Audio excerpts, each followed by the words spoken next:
All right, you've given us a fascinating stack of sources, and our mission, well, as always on the deep dive, is to plunge right into them, uncover the essential knowledge, the surprising facts, and those real aha moments. Basically, give you that shortcut to being truly well informed. Think of it like navigating a really rich library of information. We're uh, just pointing out the most vital passages and helping you connect the dots. Exactly. And today we're diving deep into excerpts from a work considered, well, absolutely foundational in Russian literature, Nikolai Gogol's Dead Souls. Yeah, published way back in 1842. The sources we have frame this as the great prose classic where the Russian novel essentially began. Its Yeah. influence is profound. So profound, it's said that practically all Russian masterpieces since have grown out of it, almost like the limbs of a single tree. Right, and there's that wonderfully witty line, too. Originally, it was about Gogol's earlier story, The Cloak, but the feeling really applies to his whole impact. We have all issued out of Gogol's cloak. It just perfectly captures how his unique vision shaped everything that came after. And the central figure in this particular work, Dead Souls, is Paul Ivanovitch Chichikov. He's introduced as a collegiate counselor. And he arrives in this provincial town with a purpose that is, well, let's just say unusual, mildly put. Yeah, it becomes clear pretty quickly he's not just passing through. He's got this bizarre, almost inexplicable scheme he's trying to pull off. So our journey in this deep dive is really to follow Chichikov through these strange encounters, meet this unforgettable cast of characters he deals with. Figure out this wild plan of his. Exactly, and see what timeless insights this classic, drawing directly from the material you provided, offers about, well, human nature and Russian society. It's quite a ride. Darkly funny, surprisingly moving sometimes. Definitely. Let's jump in. And speaking of the author, the sources give us this glimpse into Gogol's incredibly complex relationship with Dead Souls itself. Right. He was someone with these sort of romantic inclinations, yet he chose to depict harsh reality, the commonplaces of life. And it seems the truth of what he was putting on the page genuinely appalled him, like really got to him. He felt he'd filled the book with heroes, one more commonplace than another, and that finishing it left the reader feeling like they'd walked out of an oppressive cellar into the open air. That heaviness. That sense of oppression from the world he depicted is just so powerful. It really makes you wonder about his state of mind, doesn't it? Totally. There's even that thought mentioned via Meritovsky in the text that Gogol felt this deep, inward need to redeem Chichikov. Which Merejkovsky links directly to Gogol, perhaps wanting to save his own soul. It's quite a theory. And the sources paint his later years as filled with torment, almost like he felt hounded, running from place to place. Even a pilgrimage to the Holy Land didn't bring him peace. You can hear echoes of this desperation in that quote from his Memoirs of a Madman. Oh, that quote is chilling. "Oh, little mother, save your poor son. There's no place for him on earth. He's being driven."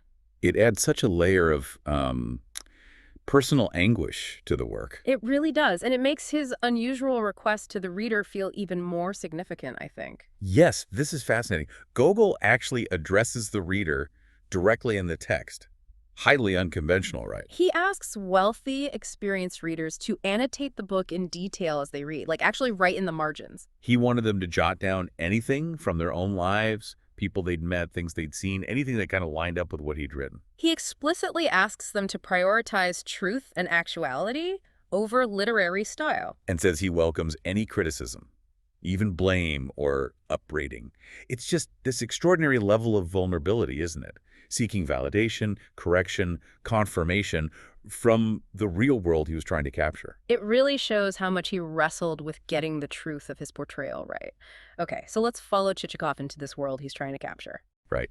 He arrives at the end. Initially seems quite grave, but then he quickly engages the attendant in conversation. And his questions immediately signal his true focus, don't they? He asks about all the major officials. The governor, the president of the local council, the public prosecutor. He omitted no single official of note. He's mapping the power structure straight away. But then his inquiries turn specific, kind of detached yet searching, about the local landowners. Yeah, who has serfs? How many? How far away do they live? What sort of people are they? How often do they come to town? He even gets into the hygienic condition of the countryside, asking about sickness, fevers, ague, smallpox, which seems like a really unusual interest for a traveler, doesn't it? It certainly does. And we get a physical description of Chichikov himself. He's stout. Which the text immediately connects to this broader observation. Stout individuals never take a backseat. Sit firmly.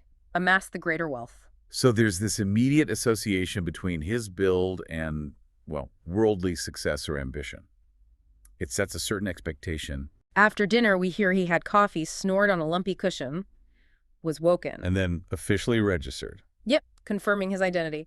Paul Ivanovitch Chichikov, collegiate counselor. He's establishing himself, making it official. So with his inquiries made and his presence known, he starts visiting the landowners. And the first one we see him interact with is Manilov.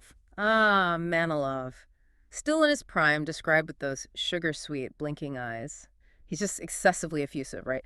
Unable to make enough of his enchanter, Chichikov. Oh, the artificiality of their politeness is delightful. Manilov's earnest invitation, Chichikov's totally theatrical acceptance of visiting as a sacred duty. They chat about officials, trivial things, and then Chichikov brings up his real purpose. He asks Manilov to have the death rate computed and a detailed list of deaths made out. Naturally, Manilov is utterly bewildered, thinks he's gone deaf or something. Chichikov clarifies he wants to buy peasants, specifically dead ones. Manilov's reaction is just perfect. What? Excuse me, but I am a trifle deaf. Really, your words sound most strange. You can just picture it. And here's the core of this scheme. Chichikov wants to buy serfs who have died since the last government census. So they're still legally registered as living. Yeah. Right. And the owners are still paying taxes on them, but they don't actually exist anymore. Exactly. Chichikov's plan, which gets clearer as you read, is to buy these dead souls for next to nothing, pile up enough of them. And then use them as collateral to get a mortgage from the Council of Public Trust. Precisely. He can pretend he's transferring them to land he claims to own way off somewhere, like Kherson, collect the mortgage money, and poof, vanish. It's a scheme that exploits a bureaucratic loophole that lag between the census and reality and, well, the landowner's desperation or maybe just indifference. And Chichikov argues to Manilov that his scheme doesn't clash with civil statutes, that the Treasury would even benefit by the percentage. And then you get this remarkable, almost absurd performance from Chichikov, this whole emotional outpouring.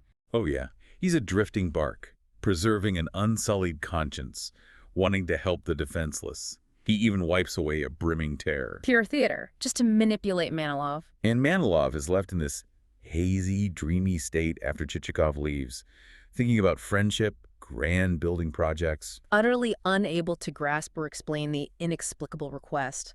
Manilov really shows how sentimentality and politeness can just completely obscure practicality, doesn't he? Totally. From the sort of airy world of Manilov, Chichikov's journey takes him to the very grounded, almost buried world of Korobotchka. Yeah, sounds like a difficult journey to get there, too. Barking dogs, Chichikov nearly takes a tumble. And the house interior is so telling. Striped curtains, bird pictures, those old mirrors with letters and cards stuck behind them, even a stocking. A kind of cluttered, old-fashioned reality. And Korobotchka herself, an elderly widow, nightcap, flannel wrap. She's the type who publicly laments losses, harvest failures, and whatnot. But secretly hoards money. Rubles in one purse, half rubles in another. Wow. Classic. Her appearance suggests poverty and need. She's got shabby material for a dress she's too careful to ever actually use. It's a picture of someone trapped by their own thriftiness, really. And she seems to have very limited awareness of the world outside her little estate.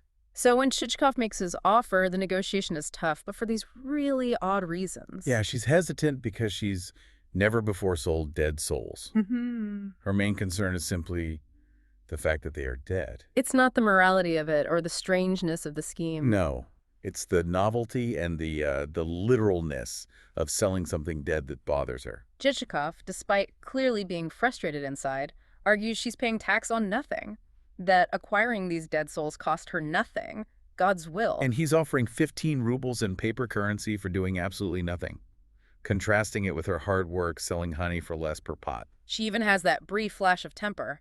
An egg too many is no great matter. Such a strange little outburst before she finally caves. What's fascinating about Korobotchka, though, is how quickly her mind shifts once she accepts the idea. Right. She immediately offers to sell him other things. Rye meal, or buckwheat, or groats, or dead meat. To her, it's all just inventory now. Dead souls, dead meat.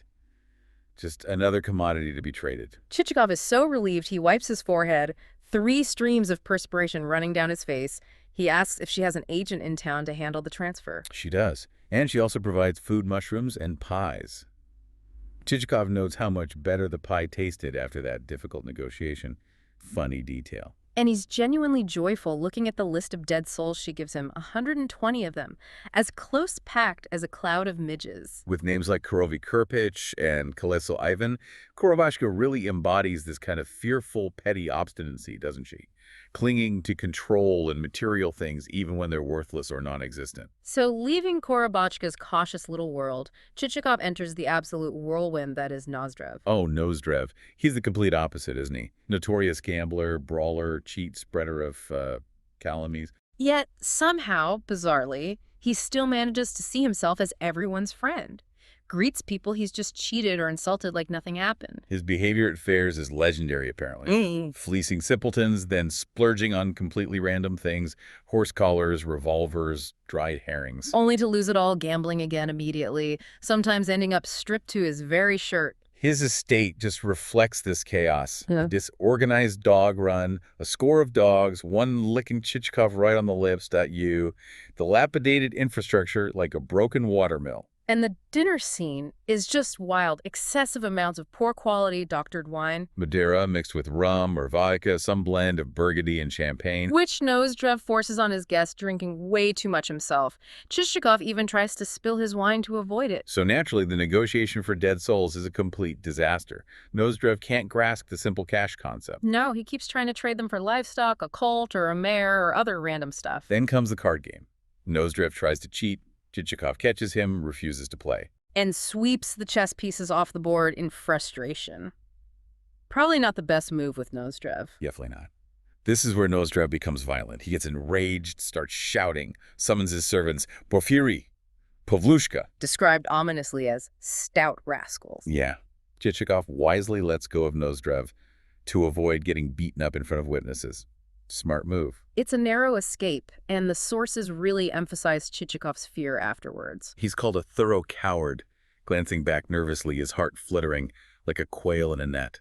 He reflects on how close he came to ruin, thinking about losing his name, property, even his future offspring. Which the text notes he seemed particularly anxious about. Interesting detail. Nozdrev really shows us this reckless destructiveness, doesn't he? A chaotic energy that hurts others but ultimately destroys himself, and maybe highlights the fragility of Chichikov's own carefully constructed persona. Absolutely. So after that ordeal with Nozdrev, he moves on to Sobakevich. His world is just built on extreme durability, solidity. Yeah, a mighty wooden fence, houses built of heavy beams, an oak drawwell described like something for a mill or a ship. Even the house shows this conflict between an architect's fancy plans and the owner's demand for solid comfort, resulting in odd windows and a missing column. And you see his household. From the window, a woman like a cucumber, a man like a Moldavian pumpkin. Very earthy descriptions. And Sobakevich herself, initially described just by focusing on his enormous boots, says a lot. The meal he serves is just excessive, heavy, large portions. Cutlets larger than a plate, a turkey about the size of a calf. Chichikov feels like he has a pood's weight, like 36 pounds, inside him afterwards. And Sobakevich, after eating, simply depicted belching and grunting. Yeah. He's this figure of pure, unadulterated materialism, brute force almost. And his negotiation style totally reflects this. He talks about his dead serfs as if they're these incredibly valuable individuals with specific, marketable skills. Plushkin, the bricklayer, Maxim Telyatnikov, the bootmaker who made boots you'd be thankful for, apparently Aramis Sorokoplechin, who worked in Moscow and paid high taxes. He insists this is a superior assortment of serfs, like he's selling prize cattle. The haggling is intense. Chichikov offers 2 rubles. Sobakevich counters with 75, then 50, stating emphatically, nowhere else in the world could you buy better souls. Better souls. Chichikov internally calls him the old skinflint and shows his irritation outwardly. They finally settle at 25 rubles per head, a steep price for dead souls. And Sobakevich insists on a receipt, carefully counts the money. He represents this different kind of greed, doesn't he? Stolid, unyielding, cynical materialism, valuing people only for their past economic output, even in death. From stolid Sobakevich, Chichikov journeys to the truly depraved world of Plushkin. Yeah, the estate is introduced via this dirty, man-like housekeeper, and the house interior is dark, reeking like a tomb. It sets the scene immediately. We heard Sobakevich hint at Plushkin's miserliness earlier, but seeing it is genuinely shocking. He's a figure of extreme neglect and decay. Just awful. Chichikov offers to pay the transfer costs, which makes Plushkin immediately assume he's some foolish old soldier who wasted money chasing actresses. But Plushkin is actually delighted by the deal itself.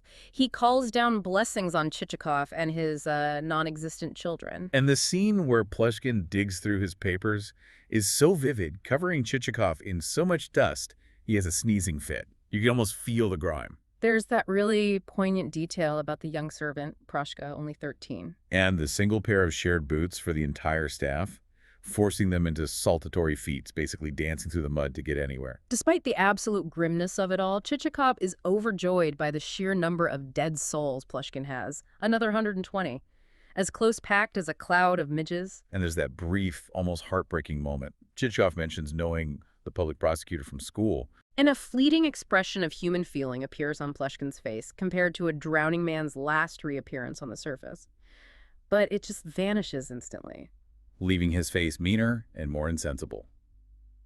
It's tragic. Plushkin's paranoia is clear, too. He accuses the housekeeper of stealing a paper that's right there in front of him. He complains about serfs running away or being gluttonous, and even offers to sell the runaways at any price, mentioning a living serf is worth 500 rubles. Chichikov, internally, thinks about keeping that potential profit for himself, but gives Plushkin some excuse about legal costs. Sly. He takes the list, reads names like Abakum Theorov, and reflects on freedom and the Russian character. Plushkin is maybe the most tragic figure, utter human degradation, the destructive power of hoarding, even to the point of self-annihilation. So with his lists of dead souls acquired from these vastly different landowners, Chichikov heads back to town to formalize his scheme. He arrives at the town office, feeling pretty confident because of his past experience, thinks he knows how things can be done. He searches for the serf indenture desk, but the young officials are typically evasive. He meets Ivan Antonovitch, who immediately covers the paper Chichikov presents with a book. A nice, subtle hint of the bureaucratic maneuvering to come. Witnesses arrive. The blinking public prosecutor, the inspector, subordinate staff, even Father Cyril and his son. The ones Sobakevich famously described as men who cumbered the ground for nothing. A pretty cynical take on provincial officialdom. The signing scene is just a perfect picture of bureaucracy. Witnesses listing their dignities and qualifications in various fancy scripts. Ivan Antonovitch noted for his address, his skill in handling the formalities. What's striking is how smoothly it all goes for Chichikov. Almost too smoothly, really. Yeah, the official cost is surprisingly low because the president ordered them to charge him only half fees, debiting the rest to some other poor applicant. It just shows the casual corruption or maybe favoritism within the system, doesn't it? The aftermath is described as quite the celebration. The president is absolutely ecstatic, hugging, dancing, singing. And heavy drinking ensues. Champagne, Hungarian wine. Guests are soon arguing about volatile topics like politics and military affairs. Sounds like a party. And Chichikov, riding this wave of success, becomes unusually gay. He's really leaning into the illusion. He imagines himself a real landowner, talks agriculture, the union of kindred souls, even recites poetry to a sleepy Sobakevich. He eventually leaves in the public prosecutor's droshky, still babbling drunkenly about some flaxen-haired damsel.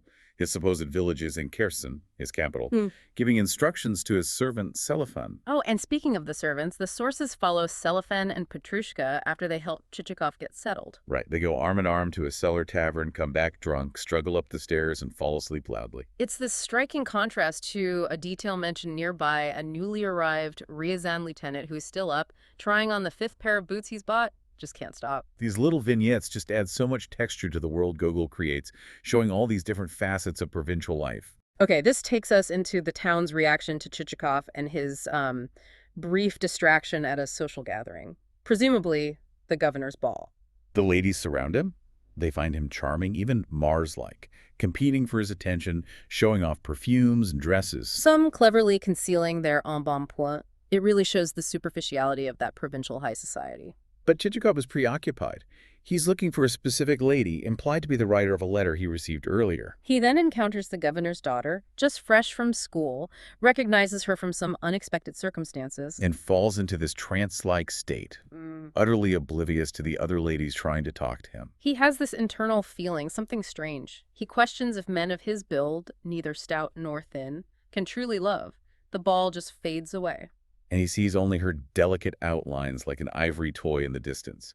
It's this rare moment of genuine, if maybe fleeting, emotional response from Chichikov. Quite unexpected. But this spell is broken, isn't it? Things take a turn for the worse, going awry because of a madman's words. Some damaging gossip about Chichikov starts circulating. He tries to recover by playing whist, but makes blunders, upsetting the president. Not good. Then at supper, Nozdrev, ever the agent of chaos, causes a scandal by sitting on the floor and plucking at ladies' skirts. He gets removed, of course. Chichikov feels uncomfortable and leaves supper early. And naturally, the ladies later dissect the whole thing, gossiping about the universal charmer and such a business. It just highlights the power of rumor and social opinion in this closed world. So, trying to make sense of all these rumors, the town officials decide they need to question Nozdrev. They think he was Chichikov's friend and the source of all this dead souls talk. They find Nozdrev in a pretty sorry state, marking cards, getting food through the window. But they lure him out with the promise of gambling at the chief of police's house. Always works with Nozdrev. What happens next is just pure Nozdrev. He lies boldly, fantastically to the officials. Claims Chichikov bought several thousand dead souls and that he sold him some. Which wasn't true at all. They never made a deal.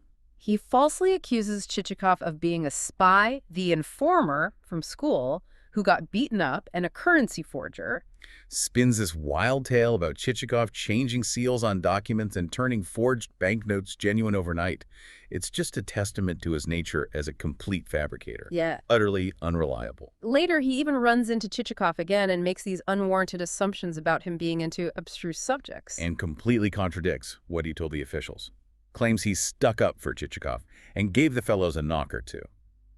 Nozdrev is just a force of pure destructive falsehood. So all this scandal and rumor leads inevitably to Chichikov's downfall in the town. He has to leave. Gets his britchka fixed by what are called predatory blacksmiths, getting fleeced one last time, essentially. He drives away with mixed feelings, gazing back at the town where he had this brief triumph, but also sudden exposure, a place he might never see again. And then he encounters the public prosecutor's funeral procession, a very stark reminder of mortality consequences. He hides in his britchka while his servants watch. Pretty telling reaction. Things get even worse when a prince confronts Chichikov directly about the dishonorable fraud. Reveals they've arrested a witness, a woman Chichikov used in some earlier will scheme. Chichikov is shocked and confesses, sort of weakly blaming rascals for leading him astray, not taking much responsibility. In prison, though, he meets Morozov, an older man who seems to offer a path to redemption. Morozov says he'll help lighten his lot, maybe even get him released, if Chichikov renounces the property he acquired the dead souls. Morozov argues that earthly property doesn't matter, only the kind that can't be taken away. Real moral counsel. He advises Chichikov to settle somewhere quiet with good people, maybe marry a good woman for domestic life, not money, and leave the life of turmoil. Chichikov's response is just steeped in despair. It is too late. He blames his father's hypocritical lessons teaching morality while stealing land and defrauding orphans for corrupting his nature. He feels his nature is coarse, that he doesn't hate roguery, lacks love for good, and just yearns for property above everything else. It's a bleak self-assessment. Morozov counters that knowledge and experience are useless without a secure foundation. He insists it's not too late to awake to better things. There's still hope. And for a moment, the text gives us this glimpse of Chichikov's potential for change.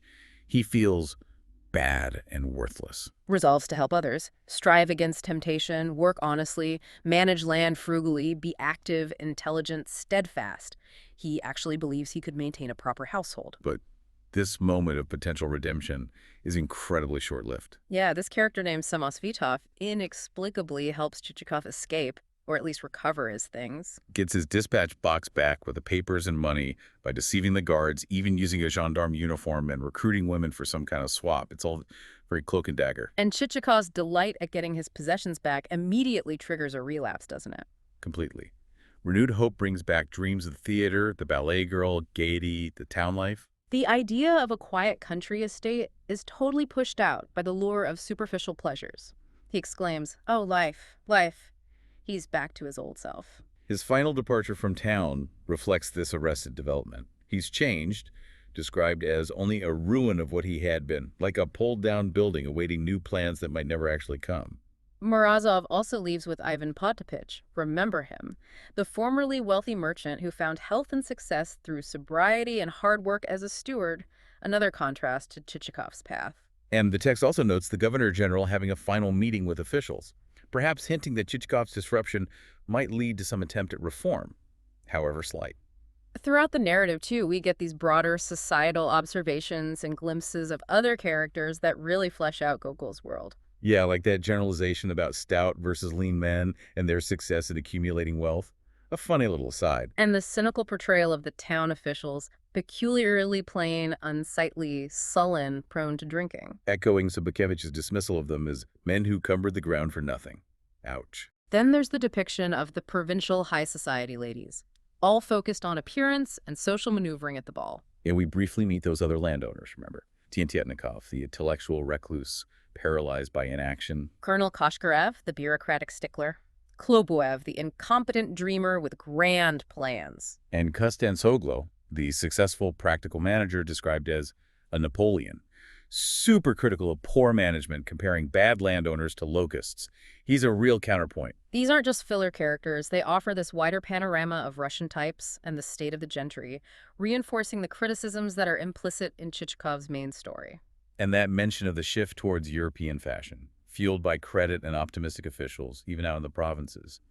It shows a society may be reaching beyond its means or its reality. So we've journeyed through Gogol's vividly drawn world, haven't we? Following Chichikov's strange quest and meeting this unforgettable cast of characters. The dreamy Manilov, the obstinate Korobotchka, the wild Nozdrev, the stolid Sobakevich, the utterly depraved Plushkin. Each encounter is just brilliant, often darkly humorous, a caricature that reveals different facets of human folly, greed, self-delusion, decay, all set against the backdrop of Russian provincial society. And at the core is this completely bizarre scheme of buying dead souls, a concept that just highlights the absurdity of bureaucracy, the desperate state of some landowners. And the lengths people will go to for money and status, it's quite something. What makes it so enduring, though, is how Gogol doesn't just present this world.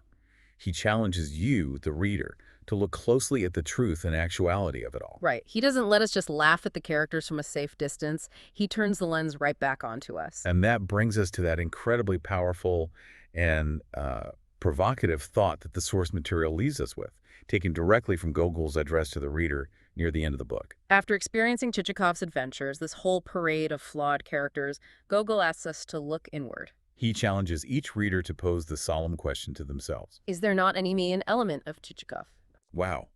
It's a question that resonates far beyond 19th century Russia, doesn't it? Absolutely. It forces you to confront your own compromises, your ambitions, perhaps those less than ideal parts of yourself that you might share with characters you find ridiculous or even repellent. It's a challenge, really. To keep pondering this question and the unflinching mirrors, Gogol holds up both to society and to the individual soul.